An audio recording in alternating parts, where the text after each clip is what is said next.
Hello student, आज के इस वीडियो में class 10th biology chapter number 2 जिसका नाम है श्वसन। तो हम लोग इस चैप्टर के लघुत्तरीय प्रश्नों का उत्तर करेंगे। चैप्टर नंबर 1 यानी जैव प्रक्रम का हम लघुत्तरीय और अति लघुत्तरीय प्रश्नों का उत्तर करा दिया, जो आपको इस वीडियो के डिस्क्रिप्शन में उसका लिंक मिल जाएगा या आप आई बटन पे यहाँ पे उसको देख सकते हैं। क्लास 10 से रिलेटेड और भी वीडियो हमारे चैनल पर अपलोड है, तो आप उसे भी देख सकते हैं। और इससे रिलेटेड और भी कोई आपको ऑब्जेक्टिव क्वेश्चन चाहिए क्लास 10 से कोई भी टॉपिक पे, तो आप लोग कमेंट सेक्शन में जरूर बताइएगा, हम आपको ऑब्जेक्टिव क्वेश्चन प्रोवाइड कराने की कोशिश करेंगे। तो चलिए आज के इस वीडियो को फटाफट से देखते हैं। इस चैप्टर में जितने भी क्वेश्चन हैं उनका उत्तर देखते हैं, कैसे लिखना है, किस तरीके से उसका उत्तर होगा। ठीक है, चलिए आपके सामने फर्स्ट क्वेश्चन स्क्रीन पे आता है, जिसमें आपसे पूछा गया है कि श्वसन जो है वो सजीवों के लिए क्यों जरूरी है। तो आपको दो पॉइंट यहाँ पे समझना होगा। सजीव का मतलब तो आप लोग जानते होंगे, सजीव का मतलब वो होता है जिसमें जान हो, जो मतलब चल फिर सके, जिसमें मतलब अपने शरीर को वृद्धि करने की क्षमता हो। इन चीजों को हम लोग क्या बोलते हैं, सजीव बोलते हैं। अब श्वसन का मतलब क्या होता है, तो देखिए श्वसन का मतलब होता है सांस लेना और सांस छोड़ना। और सांस लेना का मतलब क्या होगा, ऑक्सीजन को ग्रहण करना और कार्बन डाइऑक्साइड को बाहर छोड़ना। तो एक प्रक्रिया क्या कहलाता है, श्वसन कहलाता है। तो हम लोगों में सांस लेने और सांस छोड़ने की जो प्रक्रिया है वो क्यों जरूरी है। तो सिंपल सा फंडा आपके सामने निकल करके आता है कि पहला तो ये है कि हम लोग जीवित रहने के लिए, हम लोगों को जीवित रहने के लिए ऑक्सीजन की आवश्यकता पड़ती है। ठीक है, जिस तरीके से हम लोगों का पोषण जरूरी है उसी तरीके से श्वसन भी जरूरी है। तो पहला जीवन जीने के लिए। सेकंड में क्या है, तो ये श्वसन के क्रिया के द्वारा ही हमारे शरीर में क्या होता है, ऊर्जा का निर्माण होता है। तो इन दोनों कार्यों के लिए श्वसन क्या है, हम लोगों के लिए यानी सजीवों के लिए बहुत ज्यादा जरूरी होता है। तो आपको इस तरीके से उत्तर लिख लेना है कि जीवित रहने एवं भोज्य पदार्थ से ऊर्जा के उत्पादन के लिए सजीवों में श्वसन अति आवश्यक है। क्यों अति आवश्यक है, क्योंकि श्वसन वह प्रक्रिया है जिसके द्वारा शरीर में ऊर्जा का उत्पादन होता है। तो आपको इस तरीके से आंसर लिखना है, ना कि आप डायरेक्टली लिख दीजिए कि श्वसन से ऊर्जा प्राप्त होता है। कैसे होता है, तो इन चीजों को भी तो आप दर्शाना होगा आपको। तो हमने यहाँ पे दर्शाया कि भोज्य पदार्थ से। अब भोज्य पदार्थ मतलब जो भी हम लोग भोजन करते हैं, जो भी खाना खाते हैं, तो उससे जो ऊर्जा प्राप्त होता है वो श्वसन क्रिया के द्वारा ही होता है, क्योंकि श्वसन के क्रिया में ऑक्सीकरण होता है। क्या होता है, ऑक्सीकरण होता है। तो आप इन चीजों को जब चैप्टर में पढ़े होंगे तो आपको अच्छे से पढ़ाया होगा, नहीं तो हम आपको यहाँ पे पढ़ाएंगे आगे चल करके। पहले आंसर क्वेश्चन आपको करा देते हैं। उसके बाद आता है क्वेश्चन नंबर 2, जिसमें पूछा गया है कि श्वसन की परिभाषा लिखिए। अब यहाँ पे श्वसन का परिभाषा लिखना है, तो सिंपल भाषा में तो आप ऐसे बता सकते हैं कि सांस लेने और सांस छोड़ने की जो प्रक्रिया है उसी को हम लोग श्वसन बोलते हैं। लेकिन आपको परिभाषा कुछ इस तरीके से लिखना है कि वह प्रक्रिया जिसमें बाहरी वातावरण से, यानी हम लोग जो ऑक्सीजन ग्रहण करते हैं कहाँ से करते हैं, बाहरी वातावरण से। और बाहरी वातावरण कहने का मतलब पेड़ पौधे जो अपने प्रकाश संश्लेषण में जो छोड़ता है उत्पाद के रूप में ऑक्सीजन, उसको हम लोग क्या करते हैं, ग्रहण करते हैं। तो बाहरी वातावरण से ऑक्सीजन का ग्रहण तथा फेफड़ा से कार्बन डाइऑक्साइड का त्याग कर ऊर्जा का निर्माण किया जाता है, उसे हम लोग श्वसन कहते हैं। आपने समझा क्या कि CO2 को बाहर निकालना है और ऑक्सीजन को अंदर करना है, और इसके उपरांत हम लोगों को जो ऊर्जा प्राप्त होता है, तो इन तीनों चीजों के सम्मिलित जो रूप होता है उसी को हम लोग क्या बोलते हैं, श्वसन बोलते हैं। अगर इसका डिफिनेशन आप देखना, इसका आप अगर समीकरण देखना चाहें तो इस तरीके से होता है C6H12O6 प्लस 6O2, फिर यहाँ पे 6CO2 प्लस H2O प्लस ऊर्जा। तो आप यहाँ पे इस चीज को ध्यान रखेंगे। अगला क्वेश्चन आता है, संपूर्ण श्वसन की प्रक्रिया को समीकरण से दर्शाएं। तो यही आपका संपूर्ण जो श्वसन की प्रक्रिया है वो यही है समीकरण के रूप में। ठीक है, तो आप इसको ध्यान में रखिएगा। यहाँ पे उत्पाद के रूप में क्या बन रहा है, ऊर्जा बन रहा है। ठीक है, अब अगला क्वेश्चन आता है कि ग्लूकोज के आंशिक ऑक्सीकरण से किन किन यौगिकों का निर्माण होता है। तो आप थोड़ा सा ध्यान रखेंगे, यहाँ पे किन किन यौगिकों की बात किया है, यानी कौन कौन से चीज बनते हैं। न कि यहाँ पे बहुत से दोस्त को, बहुत से बच्चे को हमने देखा है कि डायरेक्टली लिख देते हैं कि जो ये है यहाँ पे दो अणु, एक ग्लूकोज का जो एक अणु होता है वो दो अणु पाइरुवेट में बदल जाता है या दो अणु पाइरूवेट का निर्माण करता है, तो आपको वैसे नहीं लिखना है, इस तरीके से लिखना है कि ग्लूकोज के आंशिक ऑक्सीकरण से इथेनॉल बनता है, कार्बन डाइऑक्साइड बनता है तथा लैक्टिक अम्ल का निर्माण होता है। इन चीजों को लिखना है। बहुत से बच्चे यहाँ पे क्या लिख देते हैं कि यहाँ पे दो अणु वाले पाइरूवेट का निर्माण होता है। इन चीजों को आपको नहीं दर्शाना है। क्यों नहीं दर्शाना है? क्योंकि यहाँ से आपको यौगिक की बात पूछा है। कौन कौन से यौगिक? अगर आप क्लास 9th में पढ़े होंगे यौगिक के बारे में, तो आपको यहाँ पे जानकारी होगा कि यौगिक होता क्या है। ठीक है, तो आप इसको ध्यान में जरूर रखिएगा।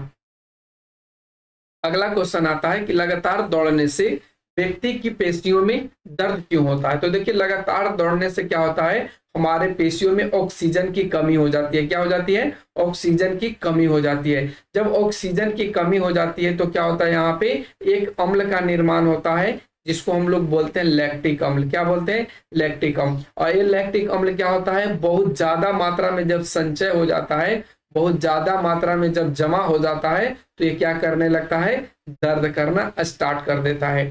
तो आपको इस तरीके से लिखना है कि ऑक्सीजन के अभाव से हमारे पास हमारी जो पेशियों है, या मांसपेशियों भी लिखा हुआ मिल सकता है, तो हमारी पेशियों में पाइरूवेट से लैक्टिक अम्ल का निर्माण होता है। किससे होता है? तो पाइरूवेट से लैक्टिक अम्ल का निर्माण होता है। किसके अभाव में? ऑक्सीजन के अभाव में।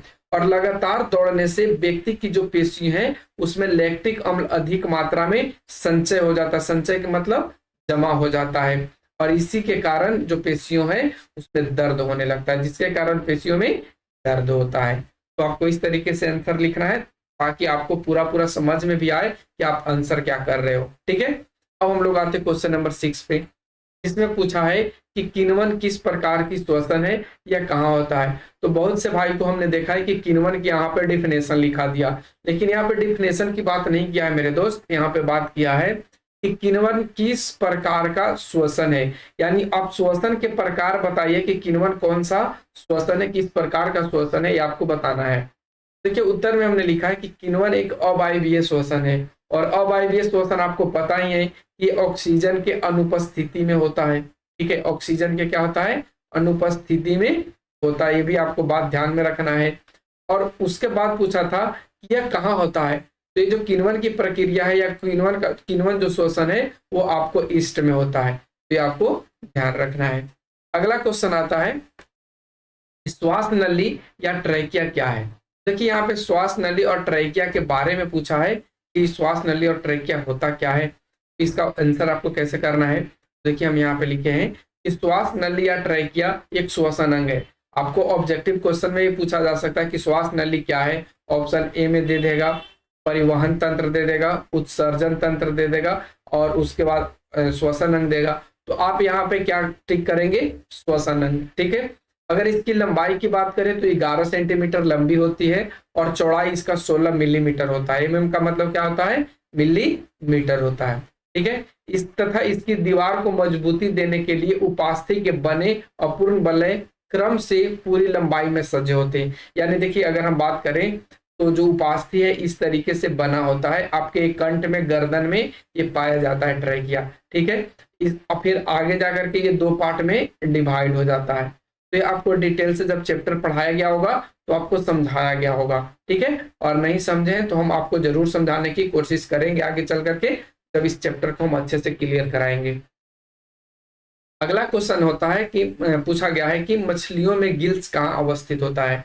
तो देखिए, मछलियों में जो गिल्स होता है ना, वो सिर के पार्श्व भाग मतलब पीछे, पार्श्व भाग का मतलब क्या होता है, पीछे भाग में आंख के ठीक पीछे स्थित होता है। यानी अगर इसका इस सिर है तो सिर के ठीक पीछे, और उसके बाद यहाँ पे ये अवस्थित रहता है, और यहाँ पे इसका आंख होता है, तो आंख के पीछे ये अवस्थित होता है गिल्स। और गिल्स का क्या काम क्या है, तो आप लोग कमेंट सेक्शन में जरूर बताइए इसके बारे में कि गिल्स का जो कार्य है वो क्या होता है।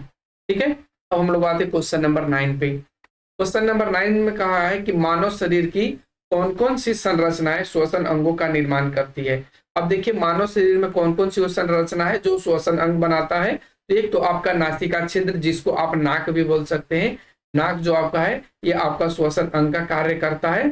फिर उसके बाद स्वर यंत्र या लैरिंक्स, जिसको हम लोग गला बोलते हैं। क्या बोलते हैं, गला। तो ये भी आपका श्वसन का काम है, क्योंकि अगर आप नाक बंद कर देंगे तो आप मुंह से सांस लेंगे, और मुंह से कैसे सांस लिया जाता है तो आपको पता भी होगा कि आप जब मुंह को खोलेंगे तो आपको जो यहाँ पे गला में स्वर यंत्र या लैरिंक्स जो दिया है उसके माध्यम से होता है।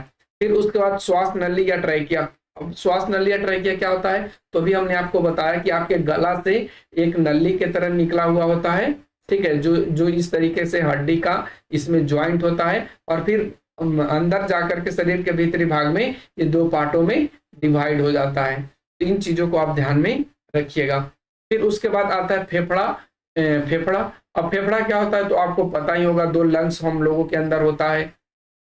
एक तरफ क्या होता है, ऑक्सीजन आता है, और सेकंड से क्या जाता है तो ये CO2 बाहर निकल जाता है।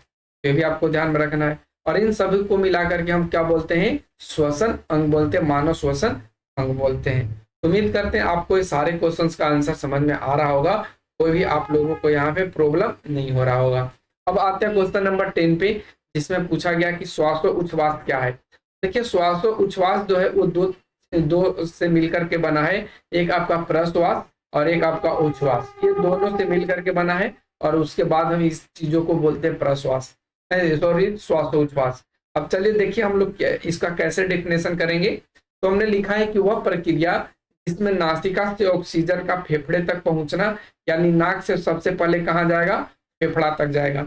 फिर उसके बाद क्या करेगा कि रक्त से जो फेफड़ा में आया कार्बन डाइऑक्साइड है उसको बची हवा के साथ फिर से क्या करेगा, नासिका यानी नाक के द्वारा बाहर निकल जाना, और इन सभी का जो सम्मिलित रूप होता है उसी को हम लोग क्या बोलते हैं, श्वासोच्छ्वास बोलते हैं।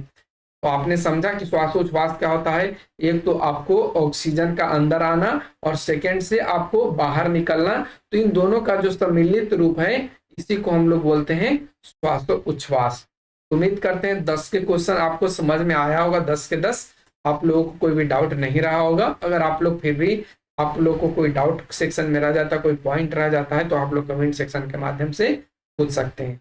तो आज के लिए बस इतना ही। Thanks for watching, take care, bye bye.